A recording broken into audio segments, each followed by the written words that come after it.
good evening to everybody. My name is Krishna Mariyanka. I'm the Youth Service Director for Rotary International District 3190. Welcome to all. I would not like to waste much time so that we can have more questions for Dr. Balu here.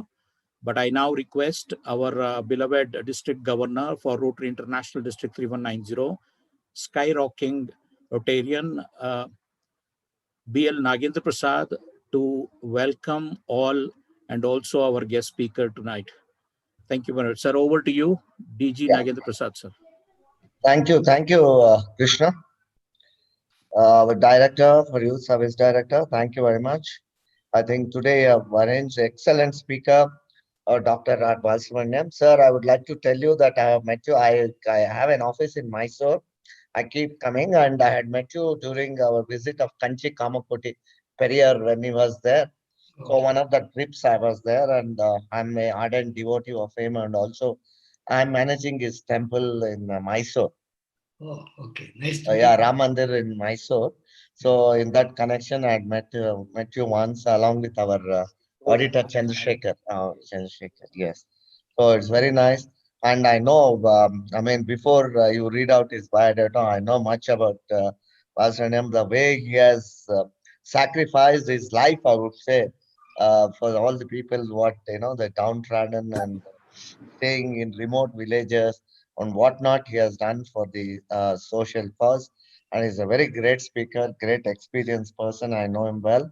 I think for the youth today, what is required is how we go with a positive thought. And I also like to give a quote of our Swami Vivekananda, who always said that, if when you are going in a road, if you don't find any hurdles, rather then I think you're going in a wrong path.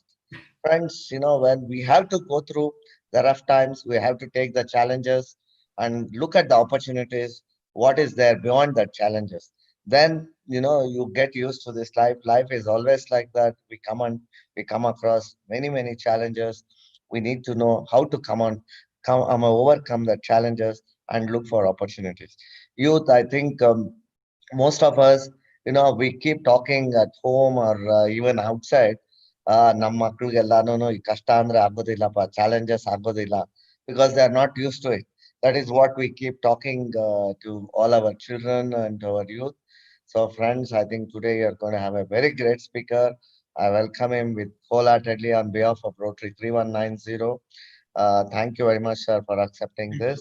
And I also welcome all our Rotarians and our youth who are here and guests to hear our great speaker, Dr. Balasubramaniam, and I'm sure his motivation and his ideas are going to make us challenging, and he's going to have the whole mindset is going to change for each one of us, and especially at this pandemic time.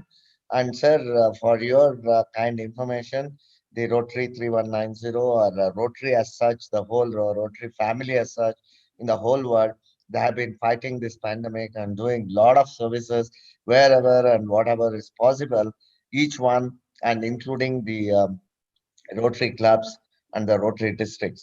And also, I would like to add, sir, that we just recently started a COVID hospital, 300-bed hospital, along with KSRTC and another hospital called Prakriya in Pina, Bangalore, Pina. And I think that's one of the good project what the Rotary 3190 has started, along with giving food packets and giving masks, whatever that is possible. We have been doing from past 6 months, and especially this year we started this hospital with a lot of CSR funding and a lot of funding from our own Rotarians. We could start that.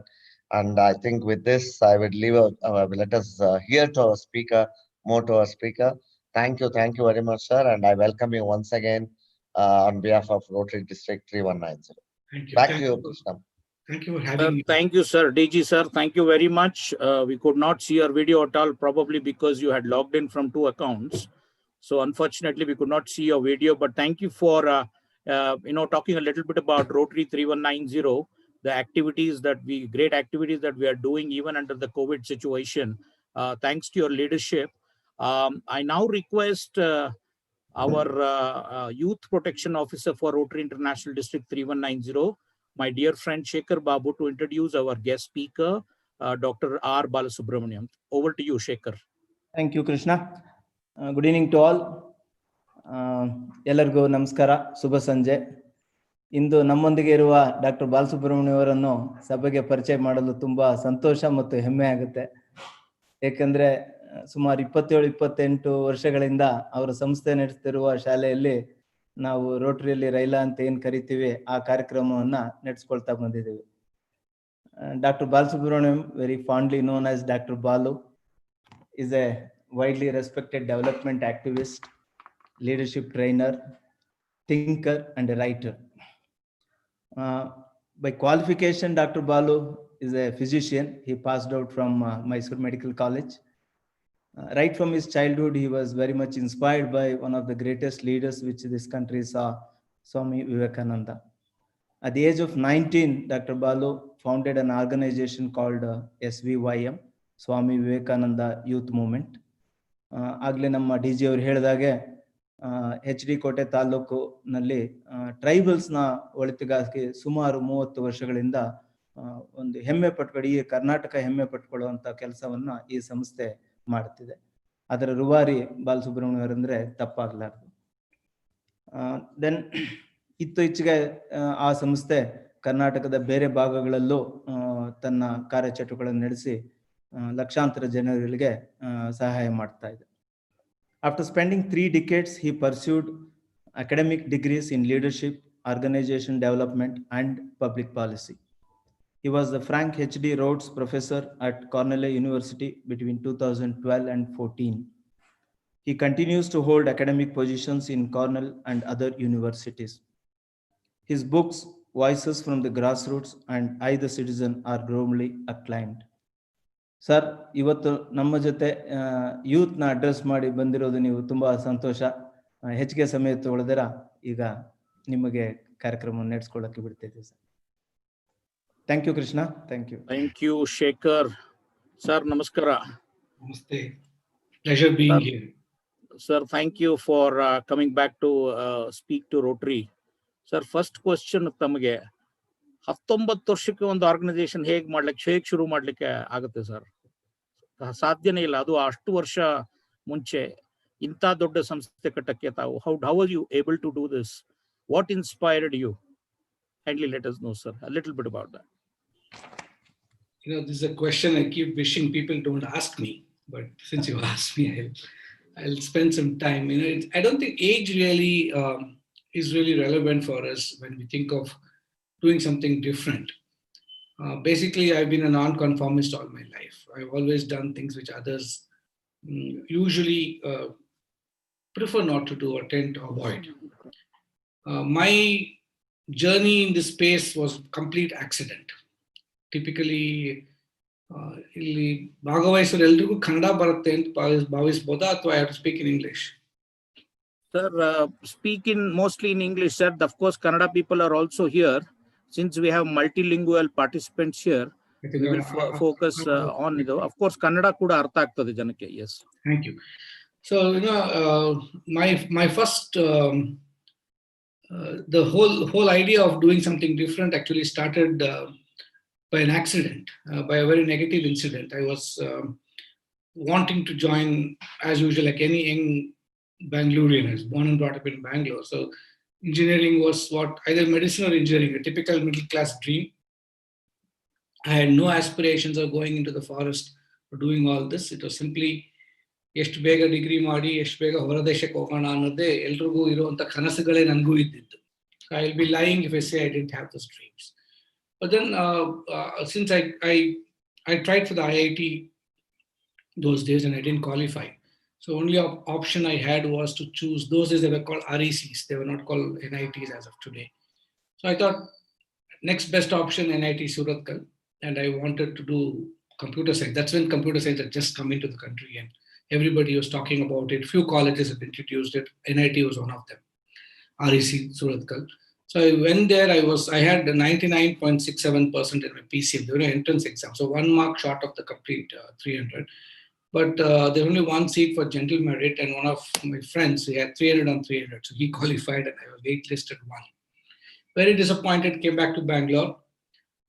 Did not know what to do, so I just thought, ಯಾವುದೋ ಒಂದು college ಸೇರ್ಕೊಳ್ಳೋಣ ಅಂತ BMS engineering college ಸೇರ್ಕೊಂಡೆ.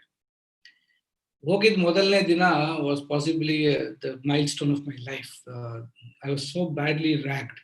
Those days there's no anti-ragging act. Ragging was the way you were initiated into academic higher education. And I never had the courage to go back to college the next day. But coming from a middle class family, you don't have money to go sit in a theater. You can't sit at home because your mother would ask you, what are you doing? So I cycled college, I didn't have the courage to enter the college. So I just left the college. On the way back, I saw Basangudi Ramakrishna Ashram. The gates were open. I thought, let me spend a few minutes here, spend some time till I can go back home. So that's what started off as just whiling away my time. And after some time, the monks there and the brahmacharis there noticed me wandering around. They must have been worried that this guy, Hangan kadek bandirbeku huduga ankondirbeku. So ಅವ್ರು ತಪ್ಪು ತಿಳ್ಕೊಂಡ್ಬಿಡ್ತಾರೆ ಅಂತ ಲೈಬ್ರರಿಗೆ ಹೋದೆ. ನಾನೇನು ವಿವೇಕಾನಂದ ಬಗ್ಗೆ ಓದ್ಬಿಡ್ಬೇಕು, ಪುಸ್ತಕ ಓದಬೇಕು ಅಂತಲ್ಲ. To pretend to be serious, I just went and sat in the library. But that 1 hour, 2 hours, 3 hours, it became a whole day. I would only leave when the library closed down. The monks were possibly thought a potential candidate for monkhood.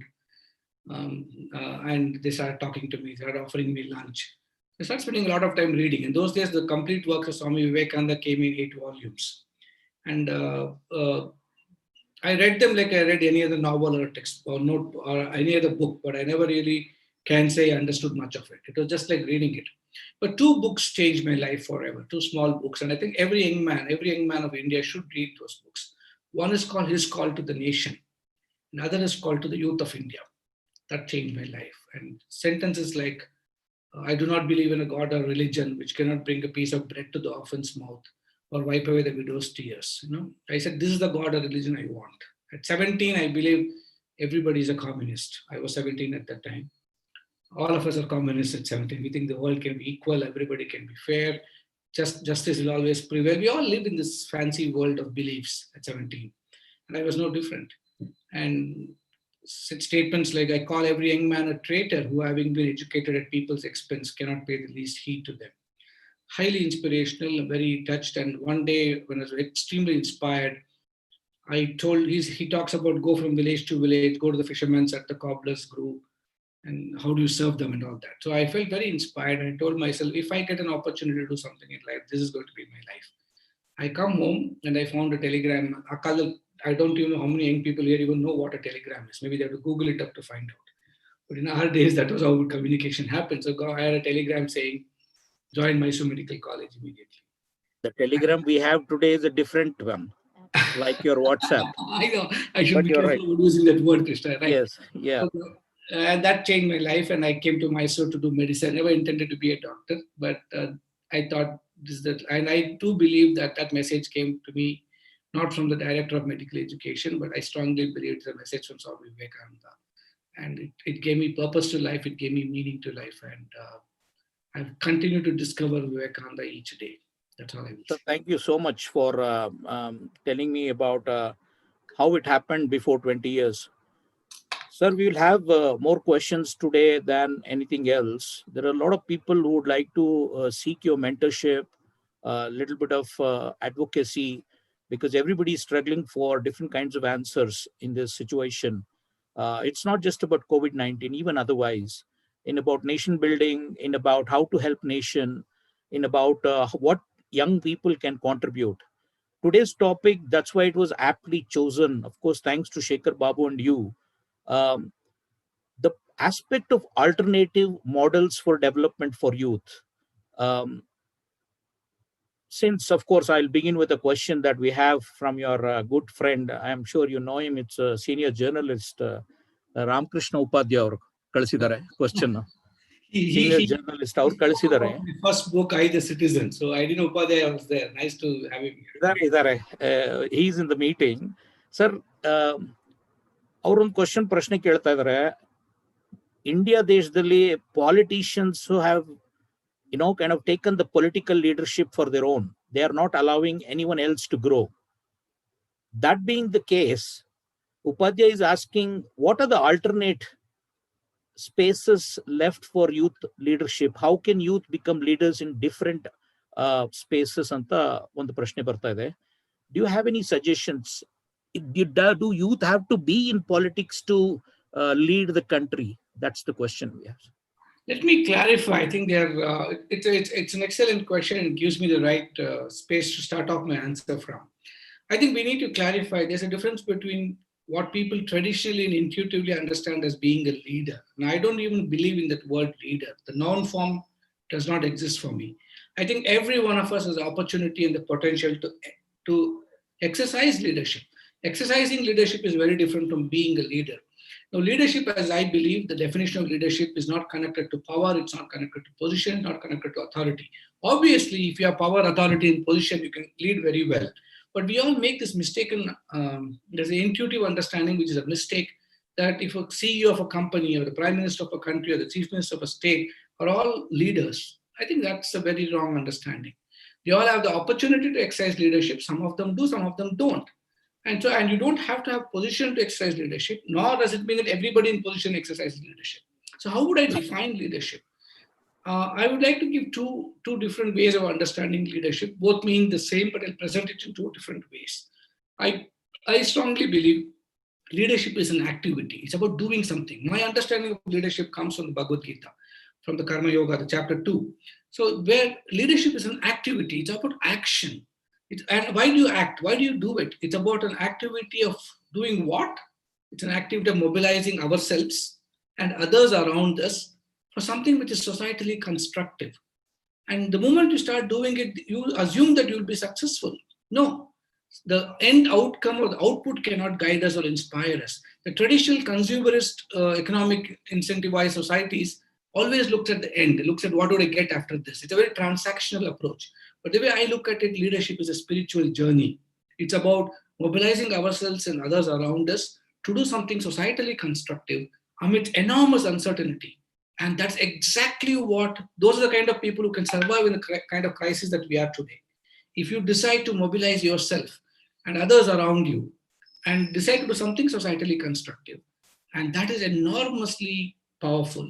And that's what leadership is. In a very simple way, if I were to say, it's a journey of understanding yourself, understanding others around you, and the actions that bind the self to the others. Now, to imagine that, why do we even imagine that I have to be a politician or a political leader to exercise leadership? I can exercise leadership in my own small circles of influence, and that's how you start. And it is so meaningful and impactful. We all get overwhelmed by the problem out there and our inability to do something about the problem that we don't even take the first step. But I believe that's a wrong approach. My approach is begin with yourself, have the courage to exercise the leadership that the situation demands, inspire people around you, and together start making the change that context in that situation, that small little circle of influence demands. And that is the beginning of the journey. And if you start that way, there is no way any power on this earth can stop you from being the leader that this nation deserves. So thank you very much. Sir, you have had the chance to write a couple of books, and I'm going to talk a little bit about, particularly with the I, the Citizen, and would you have some strong reason that inspired you to write a little bit about it? In your opinion, what are the specific alternate models that youth can actually take it up? And a little bit about your book as well. What inspired you? How did you come to write about I, the Citizen book, which is so popular around everywhere? And I have read it myself. It's a great in-depth story, very practical story, what we need to do as citizens. Can you throw a little bit more light about it, Dr. Balu? Writing, I never really intended to write. I've actually ended up writing, my 7th book is going to come out next week. That's called Leadership Lessons for Daily Living. But I, the Citizen was by accident. I used to just write concerns that express itself as, in the preface to my book, I, the Citizen, I mentioned that I wrote to preserve my sanity. When at times when you feel that you're hitting a wall, there are times when you feel the system is crushing you, And I'm sure every young man at some point of time is going to feel, and there's no need to despair. The way for me, coping mechanism was to just write and express myself. And I said writing, and I never published it. A friend of mine suggested, why don't you just write it and publish it as a blog? And it became extremely popular. And another classmate of mine, she was a classmate at Harvard, a very well-known actor in Hollywood. I don't know if you know her name. Ashley Judd was her name. And she was so inspired by the blog. She came to me one day and said, you just can't let this be lying around in cyberspace. We got to do something about it. And so she pushed me and egged me and said, you should make it a book. And I thought, who will read my book? It's not, nobody even cares about all these things.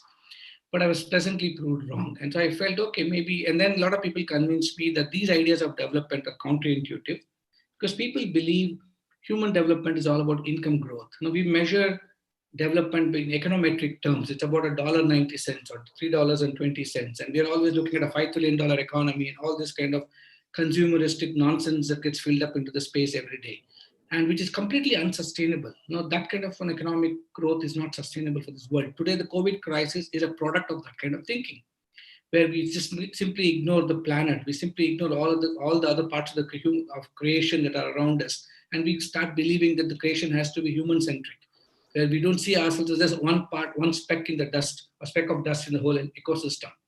And so they said, why don't you present this narrative? Why don't you just present it to the world? So what started off and then putting it together as a book emerged, and soon the book became extremely popular. And then Cornell University said this can't just be available to local audiences. They wanted to make a global edition. The global edition became extremely popular, and then the rest is history. But that being said, would I call that my favorite book? I don't know. My next book, which is a much smaller version, actually titled Voices from the Grassroots. Right. Yes. I believe that most of us in India and the youth of India should wake up to this fact. We all suffer from voice poverty. We see things going wrong. We see things not working the way we want it to work. And we just tolerate mediocrity. We just tolerate nonsense. We just go on with life as though nothing happens. I think India's problem is not income poverty. Having lived with the poorest of the poor, I can tell you India's problem is we all zip the mouths. It's voice poverty. So we need to do what Vivekananda said, shake up this inertia, shake up this sleep, and then wake up and do something which is different.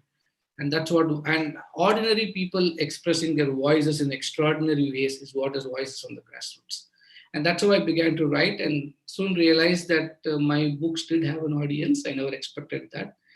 I, the Citizen, got reprinted thrice. Voices from the Grassroots already got reprinted twice. And so hopefully my next book will be equally popular. Thank you. Your books are classic by themselves, but here is Pratima Ashok from the audience. She's asking, you have written books which has inspired many, but there must be also a couple of books which inspired you. What are these? Which are these top two books? Pratima Ashok is asking in the audience. I have several books that have inspired me, and I'm an avid reader. I have to read at least one book a month. And that's what gives me life. And I believe that everyone should be cognitively growing all the time. We'll have to constantly look at having the humility to learn. Now, Ramakrishna Paramahamsa says it so beautifully. He says, such a great jnani, puts it in such simple words. He says, as long as I live, so long do I learn. And I think reading is a great way of constantly expanding our intellectual bandwidth. One book, obviously it has to be Vivekananda. There's a great book by Swamiji's lectures, wherever he gave in different locations. They're called Lectures from Colombo to Almora. And it's a treat, it's an intellectual treat by itself. Another book is Swami Vivekananda's excerpts from different speeches and writings of his put together as a book. It's called Swami Vivekananda on Himself. So these are references to Swamiji that he makes about himself in different contexts. And that's an extraordinary book. But these are typically, because they are Vivekananda, it has to be that way. But I do have other books which have deeply inspired me. There's a book, many of you would have heard, Daniel Kahneman's Thinking Fast and Slow, which is a great economist nudge thinking, which I subscribe to a lot.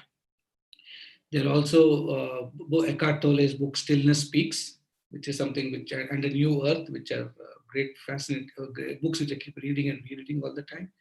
So these are just a few books, but I can keep making a list of books. You know, I love a lot of leadership books. I read a lot of Warren Bennis and Donald Heifetz, who was my leadership teacher at Harvard. So a lot of his work. which I read. But more importantly to me, I think recently I was reading a book by another person, a good friend, but he passed away, Hans Rosling. I don't know, many of them might not have heard about him. A lot of his fascinating videos on YouTube, but he's written a book called Factfulness, about facts and statistics. And so it's a varied interest. So I enjoy reading different things, but mostly I love reading Vivekananda even now. Can't hear you. Krishna, I'm not hearing you. You're muted. Yes. Sorry. So there's another question from another audience. Raveen is a Rotarian as well. She's pointing out this. You have done a lot of work in tribals for the tribals for so many years now. He's saying nationalism is about taking care of a lot of people. It's about taking care of weaker people. But now it has all become sloganeering. It's like just slogans. On one side, you said, Krishna, we are lacking the voice, but the politicians and others have too much voice. Where are we failing? Are we not taking care of the weaker sections in the name of nationalism, or is just being slogans? Is a question that is being asked by Rotarian Raveen. We need to really understand and dissect out the current situation. Nationalism cannot be sloganeering, and we cannot simply give legitimacy to those kind of sloganeering and then accept it as nationalism. There are two troubling trends I see now, and especially amongst young people. As part of Team Anna and fighting corruption, I realized thousands of people came on the streets waving the national flag, singing Vande Mataram and Bharat Mata Ki Jai and all that. And when I would sit with them, and I was fasting in Mysore, and when I sat with them and asked them, why are you here? Why are you fasting? They said, illa sir, ellaru marta idru, naavu ondu ಸ್ವಲ್ಪ ಹೊತ್ತು ಕೂತ್ಕೊಂಡು ಹೋಗೋಣ ಅಂತ ಬಂದ್ವಿ. I've had college students who would call me and say, sir, the principal ಹೇಳಿ sir, ದಯವಿಟ್ಟು class free ಕೊಡ್ಲಿಕ್ಕೆ ನಾವು ಬಂದು ಕೂತ್ಕೊಂತೀವಿ. Many of them didn't even know what are we fighting for. So what has happened is, we have this exhibitionist expression of nationalism is what is catching the fancy of people. But if you really go deep down and teach our young people what nationalism is the ability to think of others beyond yourself. In one simple sentence, in a letter to the Mysore Maharaja, Swami Vivekananda writes it so beautifully. He says, the vanities of life are transient, but he alone lives who lives for others. So we got to see nationalism from this perspective, about a life lived for others. And that doesn't mean just service. I'm not saying go to the forest, all young people to give up their dreams and go to the forest. No, dream. But when you're dreaming, dream of a life of doing good to others. I would constantly say the new economy that I talk about is, how do young people look at getting private gains along with doing public good? So they got to find that balance. It's no longer about sitting and giving up everything and serving. It's not practical. It's not going to work. We got to create a new world where we can create private gains for ourselves at the same time doing public good. And if you can do it honestly and with absolutely ethically and with the intent of actually spreading goodness around yourself, that is nationalism. Nationalism is a positive construct. I see a lot of young people burst crackers, not when India wins a match, but when Pakistan loses a match. That's a problem. We think that if I say I'm very extremely proud Hindu, I can talk about this from any state. I'm a proud Hindu. It doesn't make me anti-Muslim or anti-Christian. It just makes me a good Hindu. I'm a proud Indian. I travel around the world. I'm proud to say I'm an Indian. I love this country. But that doesn't mean I hate any other country. I love Kannada. I write a lot in Kannada. But I don't hate Hindi or any other language for that matter. So I think all of us need to understand that the nationalism of the current context is a negative construct where it's always talking about hating the other. Whereas the nationalism that Vivekananda and people like us subscribe to is a nationalism which is a positive construct about loving something and doing something out of that love. And I think the greatest expression of nationalism is what you yourself pointed out, is living our lives for the others. I wouldn't call them weak or marginalized. I would just say, don't brand them as poor or anything. Just living your life for others. And that is the greatest joy you can get. And there's no greater gift to the nation than that. It's about freedom, isn't it, sir? It's Absolutely. Really about free speech. And you're such a strong advocate of these freedom of speech and expressions. Let people speak, and then you can debate. That is your, and then you can decide. Sir, we have next question. I request Shekhar Babu has a couple of questions. Sure. If Shekhar can come on and he's ready to ask the question, that'll be great. Shekhar? Yeah. Dr. Balu, Yeah. this is from, okay, I'll ask one question from the leadership point of view. See, if you look at our demography of our country today, 3/4 of the country are the young population. Okay. And we are in a age where technology is playing such an important role in our lives. And also the young people, especially in the urban, lot of income is there. I mean, young people going for a job in a software, okay, earning few lakhs, okay. But at the same time, if you see the other contrary of the thing, there is a huge divide between the rural and the urban population. And what is that young people can do with this type of a huge strength and energy which this country is having today, and with the technology which is available to? We all need to understand technology is not a solution for everything, but technology is a very powerful tool. And applying technology for gainful human progress is what we need to look at. I keep interacting with a lot of young people, close to 100 to 150,000 young people around the world every year. And it's as though we equate the young people with Facebook, WhatsApp, and that YouTube world. And I don't think that's wrong. I feel it's very wrong, because I think what the young people need is not saying that you should not waste your time on YouTube or Facebook and all those social media things that they use, but asking them this question and changing it, saying, how can you productively use your time on those things? And it's very easy for us to pass on the responsibility, the baton of using technology for the rest of the world's good or the country's good very easily to them. And I think it's a fundamental error, because we as a generation, and I hold myself as part of that generation, I think I've failed the youth of today. Failed them in not understanding them, failed them in not inspiring them, failed them in not being role models that they deservedly should have, failed them in not being the mentors to channelize their energies in reappropriating technology for human good. And if we had done that, this question wouldn't even be coming up. I have had the pleasure of meeting with a lot of young people who find such fascinating solutions. I know of a young man in Mysore who started his own company I think just as he's graduating from engineering, whose single-minded objective was to say that the artisans in and around Mysore and their artisan handicraft should not die. How do I use my technology to make sure that happens? And he actually deployed it to connect to these artisans and connect to a market and create a global platform for that to be sold. Now, there are such wonderful young people. And I have another young person in Bangalore who's trying to use blockchain and blockchain technology to create a portal which could possibly help in fighting corruption. All that I did for these people is saying, how do you deploy technology? I just give them a social challenge. I just give them a social cause and tell them, can you see private gains in this, and design technology for that. So today, the world is severely divided. Inequities are real. There are either class inequities, caste inequities, but more importantly, in India, there are geographical inequities. People in rural areas are different, urban areas are different. And this is where the youth of today can do.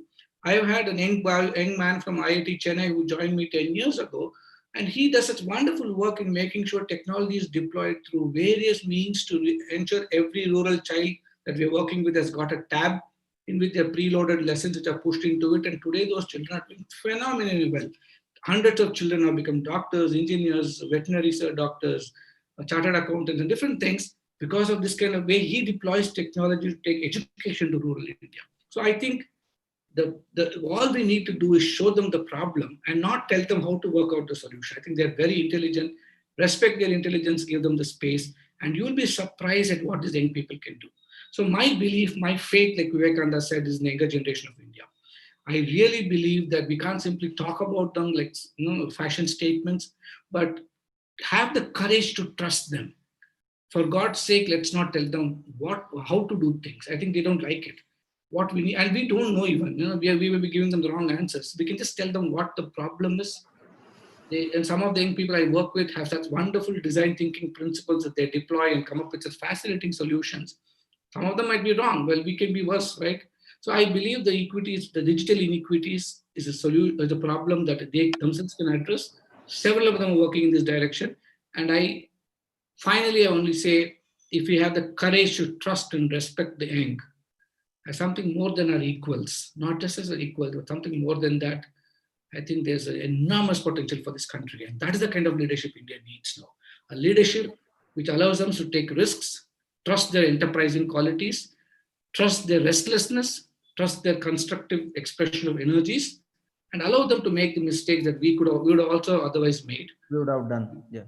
And things will change. Okay. So the courage is on one side, sir.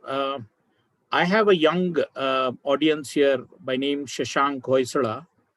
He's saying, in my age, around my age group, people undergo a lot of pressure, anxiety.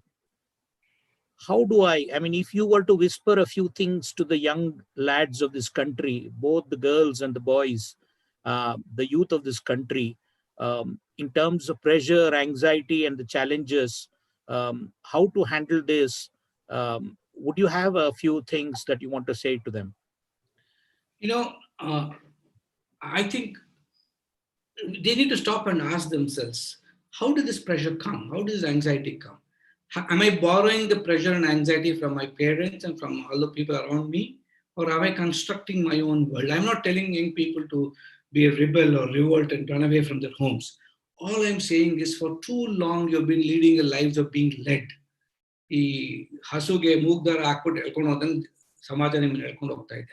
Have the courage to say, no, this is not what is life. I'm going to pause, I'm going to reflect. So the first quality I would like our young people to have is the spirit of reflection. How do I constantly ask questions, practice self-inquiry, ask existential questions and say, why am I anxious? Why am I nervous today? Why is it happening to me? Have the courage to look at yourself in the mirror every day and ask yourself these existential questions, and then reflect on it. Because too long you've been repeating the stories that others have told you. For too long, these narratives of negativism is what has filled into your hearts. You've been told, Marat bada, bidoktiya, kalmurkonte, idmad bada, atmad bada. From an young age, how many parents tell the child, doesn't matter, you break a limb, I'll have it repaired. We don't even have to, we can't even trust them with climbing a tree. We can't even trust them with crossing the street. I know there are dangers out there. I'm not saying be stupid or foolish, but can we bring them up? And I appeal this to parents before we even talk to the youth. Bring them up with the confidence that the young people, repose confidence in them, tell them the narratives which are constructive and positive. If they are not, then today's young people will be nervous. So the young people have to stop, shake away this lethargy and ask themselves, why am I like this? Why can't I be different? And what are the world that they're dreaming? Are they dreaming of a world where they make a few $1 million in 2 years or start a company? I think we have given them the wrong metrics of success. ತಪ್ಪಾದ ಅಳತೆಗಳನ್ನು ಕೊಟ್ಬಿಟ್ಟು ನೀವು ಪ್ರಪಂಚದಲ್ಲಿ ತೊಂದರೆ ಇದೆ ಅಂತ ಹೇಳಿದ್ರೆ ಅದು ನಮ್ಮ ತಪ್ಪು. We got to teach them the right instruments of measurement of their own lives. How do you measure success? Your life success is not measured by becoming Bill Gates at 21. Bill Gates was the accident. And today is actually real Bill Gates. He was possibly is better known around the world today for his work today than what he was 30, 40 years ago. Exactly. I fully agree with you, sir. Yes. Right? Society remembers him more for today than that. So our young people have to ask themselves, I only give them 2 questions. I keep telling everybody I meet. The first question is, will I be happy doing what I'm doing? If you're happy being a painter, go do it, paint. If you're happy being an electrician, do it. If you're happy just staying at home and intellectualizing some problem and trying to find a solution, if you do what you're happy doing. Second, the question, it can't be answered only one. You have to answer both the questions, yes. The first question is, am I happy doing what I'm doing? Second question is, am I able to spread this happiness around me? And that includes your parents, that includes your family, that includes your neighborhood, includes your friends. So you can't say, I'm happy smoking drugs or using cocaine. But that doesn't make everybody around you happy too, right? So both the answers have to be yes to it. So I think somewhere these 2 questions, if you have the courage to answer yes to these 2 questions, I think you'll have the courage to shape your life. That's all you need. You don't need any guidance. You don't need any mentoring. All you need is, it's something like Ivattina Yuvakaru, they're standing in front of the mirror and they're looking at the mirror and crying that they can't see their image. The problem is the mirror is fully covered in dust. All that we have to do to tell the young people is, come on, the problem is not in you, the problem is in the dust on the mirror. Use a towel called intelligence, confidence, courage, self-belief, wipe the dust off, see your true reflection, and then run with it. So all the parents and adults and mentors can do to young people today is give them the duster to wipe the dust off the mirror, and they can see their real image. And that is the greatness of these young people today. Sir, thank you. The other thing is that we have a question from Bharti Singh, who has been working in, I'm sure you know her. She represents an organization called Samudra. And for 12 years, she's been working in the wellness and empowerment of youth in the society. I know her pretty well. She has a question. She's asking if you can speak a little bit about leaders' transition and the exit process of old leaders. Obviously, she has not mentioned it as old, but I would presume she means how should leaders make way for others? Probably that's what she means. If you can kindly address this, I think Bharti Singh of Samudra will be happy. It's very simple. I think most of us seek affirmation by our presence. I think real leadership is seeking affirmation by our absence. A leader's true worth is measured when people actually miss him because he's not, they have to notice him by his absence. That is when you really exercise leadership. And leadership is not something, it's not positional. I think the problem is, I think we all hear this word succession planning. I think it's a management term, it's a management coinage where you plan for somebody else filling in your shoes. I think leadership is about constantly evolving yourself. And when you evolve and go from one level to the next, automatically somebody else is evolving and reaching your level that you occupied a few days ago. So leadership is a constantly evolving state where the roles that you play in that leadership would be very different. Now, if you take my case, for 10 years, I had laid down formal office in the Vivekananda youth movement 10 years ago. I stepped back, gave myself the freedom to just be myself for 10 years. But then circumstances, challenges of this year, I had to play a new role of making sure the organization continues to exist, continues to, if not grow, at least stay alive through this crisis. And hopefully next 2 to 3 years, somebody else will come in and do what they're doing. So the real strength of leadership is understanding the fact that leadership begets leadership. Only if you're not exercising leadership, you'll never be able to beget it. We think we are exercising leadership, but the real expression of leadership is when you start begetting leadership. And I can tell you, I'm proud to be associated with all the young people in the Vivekananda movement today. Such fascinating people between the ages of 25 to 30 who are doing such extraordinary things despite the crisis. Highly qualified young men and women. They could have had great lives wherever they could have been. But the spirit and the enthusiasm and energy that they beget. So I believe transitioning is a wrong word. I would rather use the word evolving. And as we evolve from one level of role that we play in any institutional construct or society to the next role, automatically, if you played the leadership positions properly, somebody else will have already been evolved, or you would have helped them evolve to reach into your spots. So it's not about planning for succession. It's about the organic evolution of people taking on the roles that you might have had, sharing your experience with them, transitioning into the role of being a mentor to those people, and then you have received mentorship from somebody else and evolve into something else. That can happen only when you don't feel insecure. You don't feel insecure that my job is going to be taken away by somebody else or what I am doing. Because if leadership gets its affirmation from a sense of power, then you won't let go. If leadership gets its affirmation from a sense of responsibility to society and to the communities that you serve, then it's a liberating feeling. To me, leadership with surrender will not have to worry about succession because automatically somebody else will have taken your place. Word, sir. Sir, ಇದಲ್ಲದೆ Swami Vivekananda youth movement tribal ವೆಲ್ಫೇರ್ನಲ್ಲಿ ಬಹಳ ವರ್ಷ ಕೆಲಸ ಮಾಡಿ you are been working on that in terms of particularly for empowerment and things like that, their development and others. There are questions from Kumar who's asking, what is the next level of plans that SVYM has for these young people, particularly in terms of economic development? ಅದರಲ್ಲಿ ಏನಾದರೂ ತಾವು ಕೆಲಸ plants ಏನಾದ್ರು ಮಾಡ್ಕೊಂಡಿದ್ದೀರಾ ಅಂತ ಕೇಳ್ತಾ ಇದ್ದಾರೆ sir.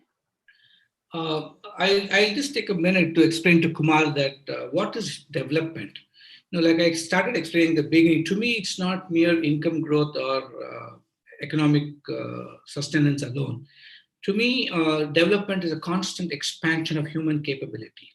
And very fact that I'm sharing some thoughts and you're asking questions, I learn from it. We are all expanding our capability by this exchange. So we are all learning all the time. We are developing all the time. It's a journey. It's never a destination. And that's what it is with tribals or with anybody else. So to me, the way development is it's a constant expansion of your human and social capital.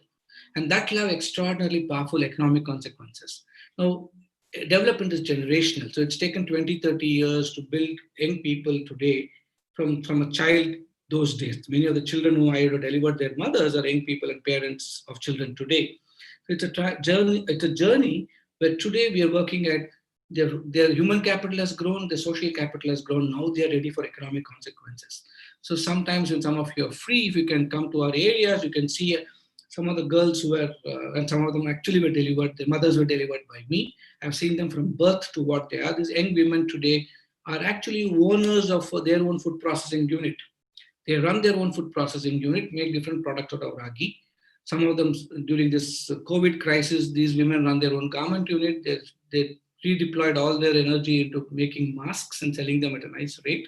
So that way, we are now believing that they're ready and ripe for the economic change.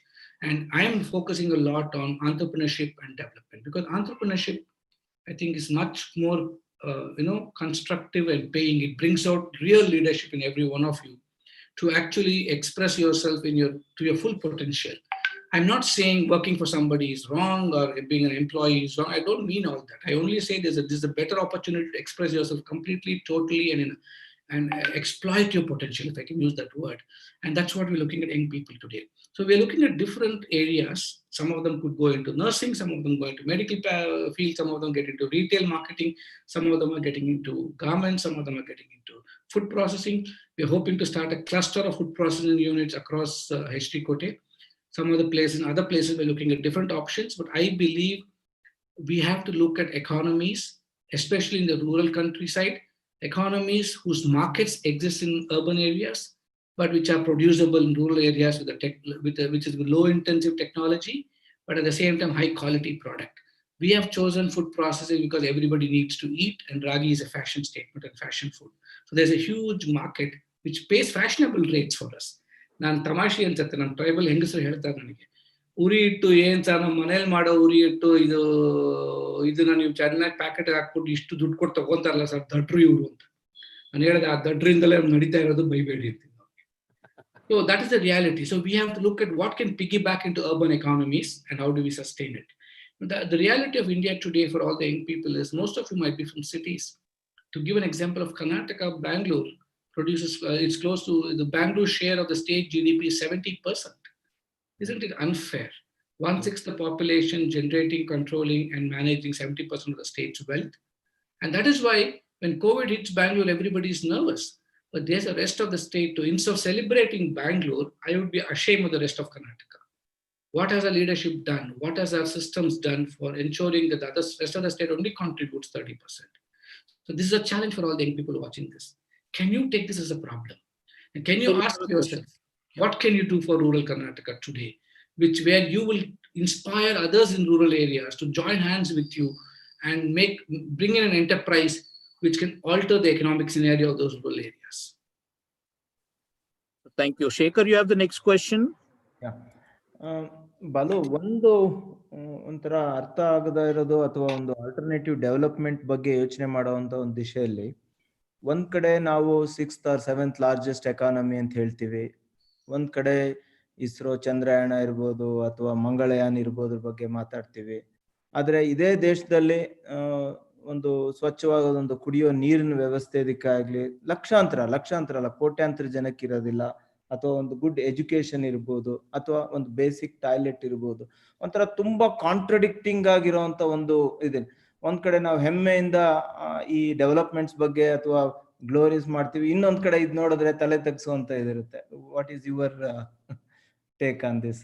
I think it's a product of 70 years of misunderstood human development. We cannot take away the blame from all the past leadership this country has faced. We have lost the enormous strength that civilizational India brings into the equation. We don't even I'm not a romanticist just romanticizing about these thoughts. We haven't seen the greatness that India can offer and work with that work with the foundation of that greatness. Because I believe if you haven't learned from your history, you'll never be able, if you don't learn from the past, you'll never be able to build a great future. And what we have done is been cheap imitations of Western models, either the Russian model or the American model.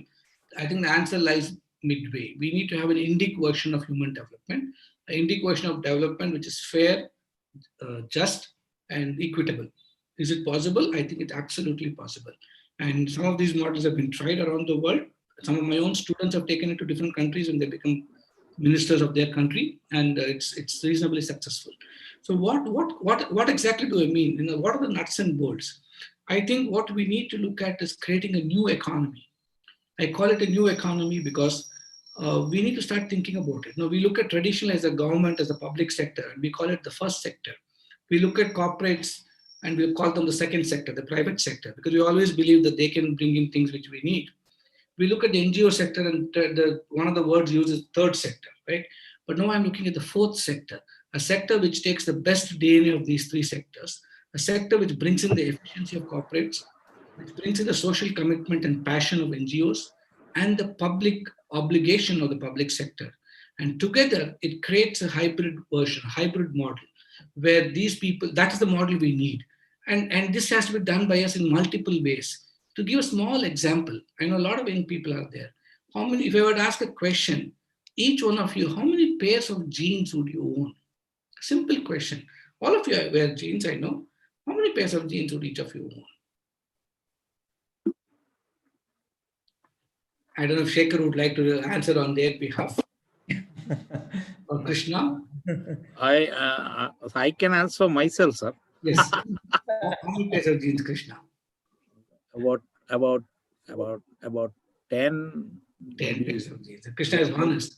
Do you know, we talk of environment, we talk of sustainability, we talk of carbon footprint, we talk of not driving a cars, we all talk of climate change and climate justice. That's a nice new fashionable statement today. But we don't even ask us, we think all that is somewhere somebody else will do. Somebody else will stop flying the plane. Somebody else will stop using all the energy absorbing things. Simple question is, are you even aware 38% of the carbon footprint in this world comes from the fashion industry? It's the number of clothes you buy. Every pair of jeans you have bought has cost this earth 8,000 liters of water. So every time you go buy clothes, remember that it's got plastic in it.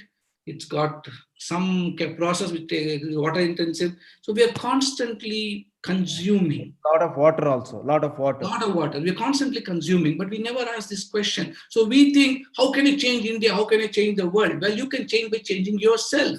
Can you tell yourself, every human being, research shows only needs 3 pairs of clothes a year. But most, on average in the world, we buy 9 to 10 pairs. Why? Because the fashion industry tells us that something is going out of fashion. Yen tamashiri, mai mein hakola batte yen fashion logatte. At most, what can you show or what can you hide? The same body, right? How can something be fashionable? Showing your left arm one day is fashionable, showing your right arm the other day is fashionable. But to me, if we can start, we are a consumer, we are a we are a stakeholder, we are a shareholder, we are a son, we are a father, we are a brother. So many roles we play. In every role we play, if we can ask ourselves, how much of equity is visible in my actions? How much of planet concerns are visible in my actions? Then we have begun the change. So that is one way of ensuring change. We think change is either some man with a magic wand will occupy the prime ministership of this country, wave it and everything will change. Or we simply sit back and say, ನನ್ನ ಕೈಲಿ ಏನು ಮಾಡಕ್ಕಾಗಲ್ಲ. Well, ನಿಮ್ಮ ಕೈಲಿ ಸಾಕಷ್ಟು ಮಾಡ್ಬೋದು. ಇಷ್ಟನ್ನಾದ್ರೂ ಮಾಡಿ. Start with small things and you suddenly see there's so much for everybody to share. Equity happens. So I believe what Vivekananda said, Shekhar. He said, a new India can arise not by a revolution, but only by an evolution. And evolution means every one of us. And if every one of us decide to evolve, fairness, equity, justice is the automatic consequence. Great words, sir. Thank you. We have next year District Governor Shri Fazal Mahmood is here. Fazal bhai, do you have a question to ask or just a few comments or something? Fazal bhai, over to you. Yeah. Good evening. Thank you, Krishna. It was great listening to Dr. Balu. Well, I'm calling him in short. Thank you. That's what I'm called. So I'm not able to hear him. Are you? Hello. Yeah, I can hear you. Yeah, now we can Yeah. hear you.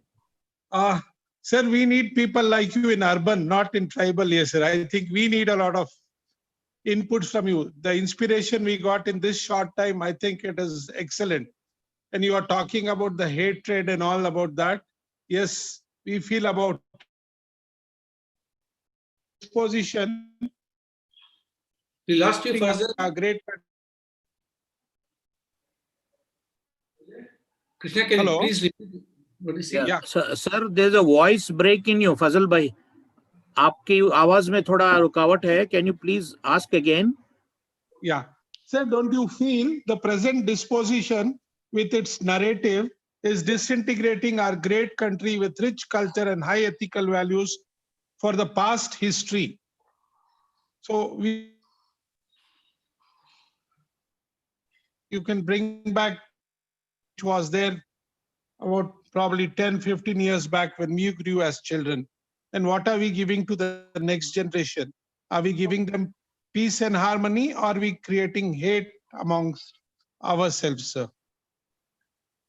Krishna, can you please restate? I missed the first part of the question. Yeah, okay, sir. He just what he is saying is what he's asking is of course the first point he made was urban urban leadership, urban transformation is required rather than tribal. ಅವರೆಲ್ಲ ಚೆನ್ನಾಗಿದ್ದಾರೆ. ಇಲ್ಲಿ probably we are losing our mental balance over a lot of issues. What he is saying is in the name of nationalism ಇರ್ಬೋದು, ಇನ್ನೊಂದು ಇರ್ಬೋದು. Are we losing the state of peace and harmony? Do you have any advice in terms, particularly in terms of, are we fighting on things that we are not supposed to be really doing compared to a 10, 15, 20-year-old situation? That's his question. I have a very simple, it's a great question, Fazil Ji. I think I have some very strong convictions. I have very strong convictions in the fact that truth will prevail. And it may sound very utopian or romantic, but I think these are born out of my own personal experiences. There are transitions, or there are transitioning times when things looks bleak and difficult to resolve. And that has been there. And it's not just last 5 to 10 years. I think it's been evolving over the last 30, 40 years. And but amongst all this, I see enormous goodness. I see enormous goodness in individuals. What is happening around us is, I call it political aberrations or political distractions, which has allowed the noise to prevail. I think it is voices like ours which should actually drown out the noise. There's no other way. For too long have every one of us who feel disturbed or feel upset, and it doesn't matter which side of the fence. For me, I have no differences. No, the Indian in me, or Vivekananda's guidance in me, means every human being is God. That's all. Every human being, I don't care what the outer body is or what the outer religious dispensation that individual subscribes to, but to me, every human being is God. And I strongly believe that there will be a situation when, that's why I always say, what we need to look for is not triple bottom line even. A lot of companies ask me to guide them on how to create triple bottom line of, that's the usual planet, profits, and people. I say I will argue for a quadruple bottom line, where we need enlightened, engaged, empowered citizens to drown out the noise. And that is going to happen, but we are not going to stay quiet for too long. I think it begins with, only way it can begin is the young of this country start understanding there's a huge information asymmetry. What they think they know is not what is actually out there. They are all being fed realities which doesn't exist either way. So what they need to do is understand, go deeper and understand the real reality by reducing the asymmetry of information. And only when you reduce that, the asymmetry of power reduces. And then they start getting to understand what it is. So begin by being an enlightened citizen. Don't stop till you get to the truth. Second, then be an engaged citizen. Just because society doesn't respond, or we think we can't shift the narrative back, or we think that we can't change the voice, put our voice in, don't stop. Continue to do it, however frustrating it is. I've been beaten up, I've been arrested, but that's fun too. And then you'll end up being an empowered citizen. I think there is no shortcut. It begins with enlightenment, it continues with engagement, and it then becomes empowerment. And then a real new India will arise. We'll have to have the patience. I know it's very troubling. I know it's very disturbing, but this is a 30, 40-year buildup. And we just cannot, we reached a point where this buildup is not going to continue. This is where I think technology and the power of social media is extremely useful. And if it can be constructively deployed by the youth of this country, by youth who are sane and ask the right questions, who express leadership, I think that's the only solution, not just for India, for every country. Every country is going through this polarization. I travel around the world. I've been an advisor to countries. This is not India's problem alone. This suddenly seems to be a problem around the world, whether it's Sri Lanka, next door Sri Lanka, or if it's in Bangladesh, or it's in Pakistan, whether it's India, except Bhutan, I can keep naming every country now. It's all going through this crisis, or it is going to be, it's so-called Tibet, whether it's in exile or not in exile. Every country is going through this polarization. Leadership, people think leadership is about how to capitalize on polarization. I think leadership is all about how do we operate by not contaminating, but by collectivizing. So we have to wait to build the kind of leadership which has the courage to stop contaminating and to start collaborating and synthesizing people together, and it will happen. Thank you, Dr. Balu. I think we're running out of time. We'll take about last couple of questions. We are beyond time already, but I think our last couple of questions that I might want to ask you. But I think there is a question from Kerala, one of our Rotarians, who's saying every single youth of this country is kind of being dragged into the politics in just about anything that they do. It's not because they want, they want the older generation who want them to become leaders, but unnecessarily dragging politics, dragging youth into the politics, and it's disturbing even the family harmony, and it's affecting the youth leadership qualities because his mind is going somewhere else, his heart is going somewhere else. That's the kind of question we have from our Rotarian Harisha from Kerala. So if you could kindly address this briefly so that we can have another 2 questions and probably come to the closure.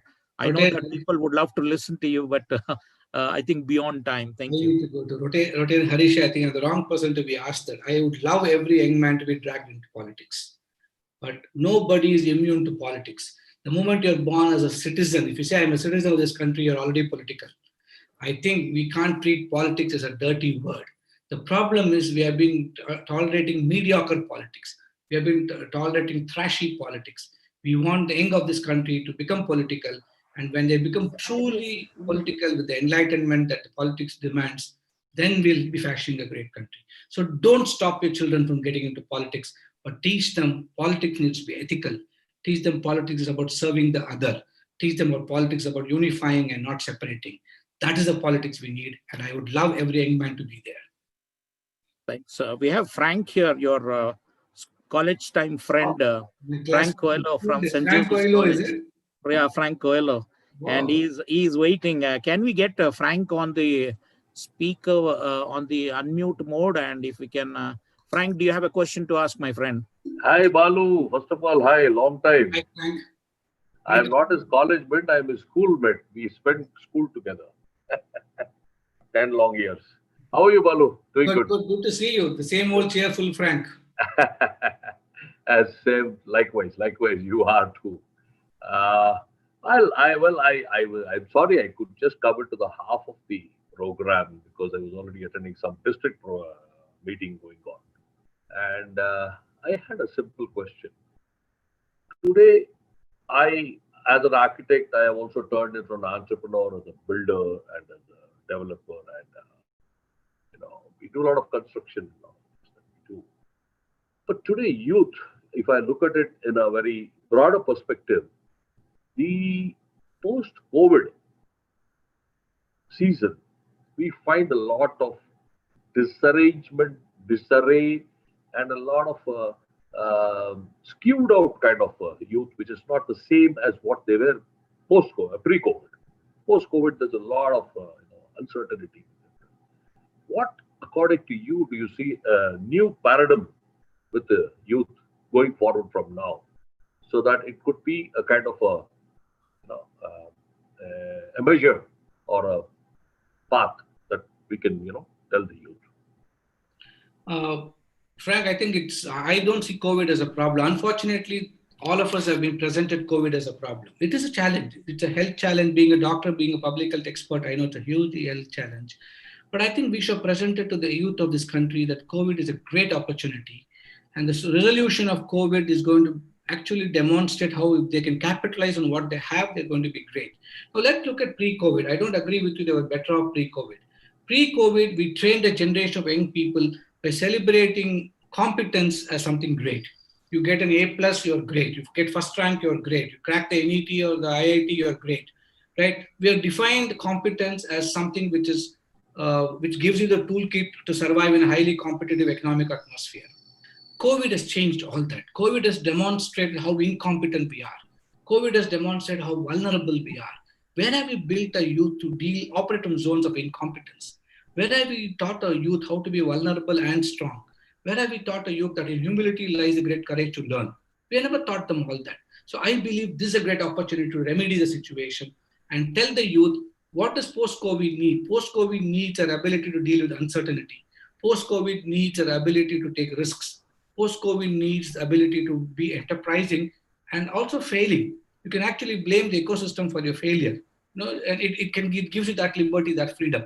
So if you can tell our young people, see COVID as an opportunity, see COVID as a playground where you can attempt all your games that you want to play with all the risks that you can take. See COVID as an enormously a positive platform provided to you to try out all the modern tools to make life better. Ask them to look at COVID as a crisis born out of greed, as a crisis born out of the destruction, what we have done to Earth, our lifestyles, our living styles, eating everything that creeps on this earth or crawls on this earth, and everything that we have done. So the moment you present it to them as an opportunity to create an alternate existence, suddenly you open up the world of enterprise for them. And I think those are the young people who are going to survive. I see a lot of young people already dabbling in artificial intelligence and health and artificial intelligence and diagnosis, getting into a lot of things suddenly. I think this is the time. The ecosystem is ripe. Let's catch on to the slogans. I don't care which government is in power, but whatever government is in power, if it is Atmanirbhar, if it is Make in India, all that are great slogans to fight. The Chinese problem is a great opportunity. You can't get a better time than now to thrive and experiment.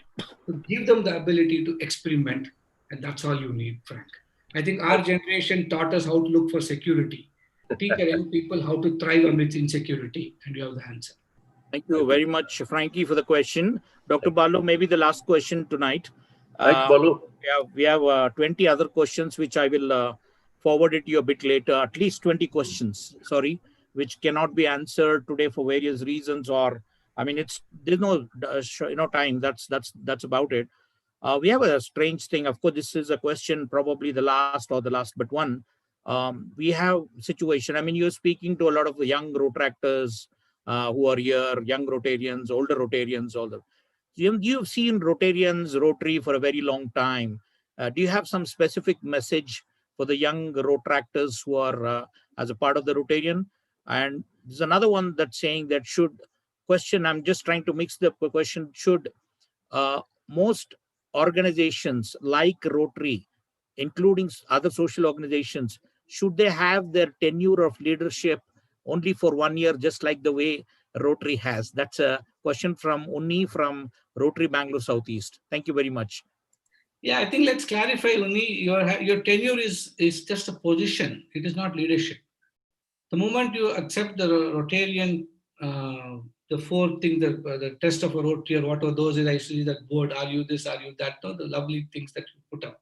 The moment you accept to be a Rotarian, the real sense of the word about serving society, you already started exercising leadership.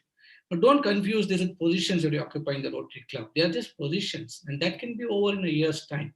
But being a Rotarian as a leader is lifelong. So let's not get confused. I think they're two completely different things. The first part of the question, Krishna, again? Yes. The first part of the question is, of course, do you have a specific message for Rotaractors? How are they performing in your opinion? What should they be doing? I think don't look at Rotary as just as a club, as fellowship. There's so many other opportunities of fellowship today. I think taken questions which are more relevant. Rotary has done some path-breaking, innovative things in the past. Whether it is your pulse polio might simply seem like some program that was done in the past to these young road actors, but I think pulse polio has added enormously to this country. Let's not forget it. The cost it has saved to millions of people, the poor, and to the nation is immeasurable. It will possibly produce far more wealth to this country than the cost of the program for you. So I think, ask yourself, what does this country need at this point of time? This country needs, I think, only two things. One, it needs leadership, and I believe from the youth. Second, it needs leadership for what is the next question.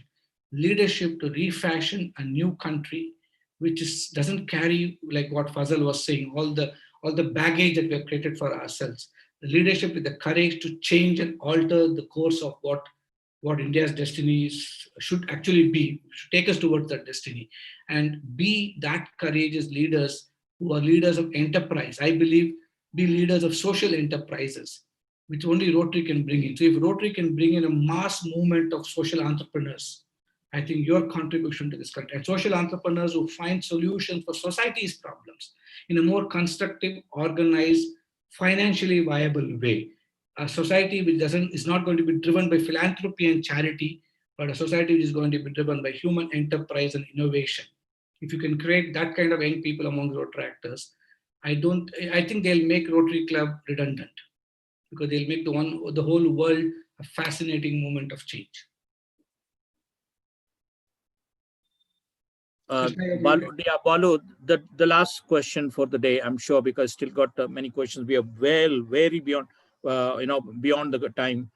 It's kind of favorite question comes from Ananta. I'm not sure if he's from Mysore. I know Ananta from Mysore, but he asked a question. Media trials are happening in the country, and it is producing fake leaders on one hand. It is killing the real leaders on the other. He's asking, where are we heading in terms of nation building? Are the media trials okay? What is your opinion about how do young leaders sustain this particular thing? That's the question. It's actually do media also need to change? That's another question. Absolutely. Krishna, this is actually a question for you. You are the media expert, not me. But anyway, let me try to give my perspective. Let us not legitimize nonsense. Let us not for a minute give credence to trash. I don't know why this nation is so obsessed with Sushant Singh Rajput and Riya Chakrabarti. There are bigger problems for us at stake. We have bigger problems like vaccine trial. We have bigger problems. Mysore has got the highest case fatality rate.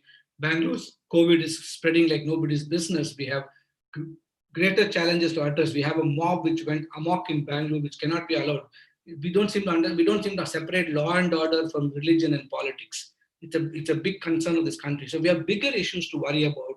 And the more we give credence and legitimacy to such discussions, the more we make them thrive. I believe in not even watching TV, not even talking about them, not even writing about them. I don't intend to waste my time. And I believe the youth of this country, Ananta, don't waste your time. Apply it to something much better. And you will see what this world needs are 8 qualities. I'm going to end here because I need to go too. So just 8 qualities what we need, Anant, and the youth of this country need it. First is, ask yourself, are you compassionate? What we need is compassion. What we need is faith and hope. What we need is spirit of service. What we need is spirit of positivism. Let's see positivism everywhere around us and stop glorifying negativism and all these constructs that we see. What we need is spirit of self-inquiry. What we need is fearlessness. And what we need is enormous mindfulness. And you have all this. Ask yourself, am I mindful of all this? There is no way you can fail. And if you can create a generation of young people with the qualities that I just described, that is real leadership. Everything else is counterfeit. Let us not even insult the word leadership by calling them leaders. They don't deserve to be given that credit or the merit. What we need is leadership. Only if you qualify in these 8 qualities can you even get close enough to call yourself a leader. And let's build a generation of young people who are exactly this. And then we won't even be talking about an India that we all will not be proud of. We'll all be extremely proud of the country we'll create. And that is my message to road tractors. Just live the life that you deserve to live with the courage that you can only generate, and just bring about change. The 2 questions, am I happy? Am I making people around me happy? If you answer yes to both, I think you are the leaders that India needs. Thank you all so much. Thank you. And one last video that we need to play. You had a certain message to be delivered. We'll play that video and then we'll thank you very much for being there. We'll have a formal vote of thanks. Thank you.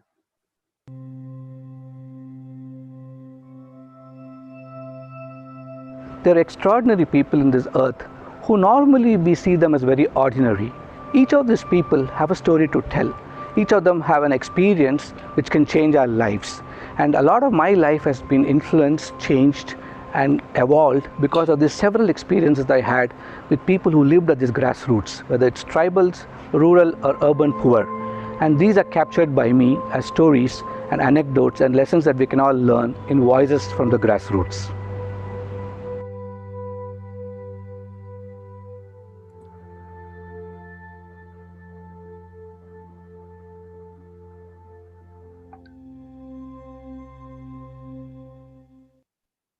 Thank you. ನಮ್ಮ Rotary ಸಂಸ್ಥೆಯಿಂದ ತಮಗೆ ಅನಂತ ನಮಸ್ಕಾರಗಳು.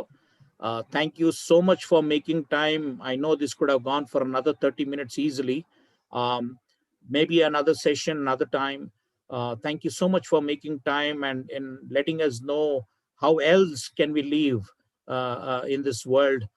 It's not just political, it's so many ways of living life. And thank you for coming today and inspiring us. I wish you all the best in your endeavors. And thank you very much, sir. Good night. Thank you. Thank you. Thank you. Such a pleasure being with all of you today. And Thank you, Balu. thanks for bearing with me for the half an hour extra. Thank you. Thank you. Thank you, everybody, for being there patiently. Thank you very much. We could not take the questions, but we will relay it to Dr. Bala. Thank you and good night, everybody. Thank you very much. Thank you.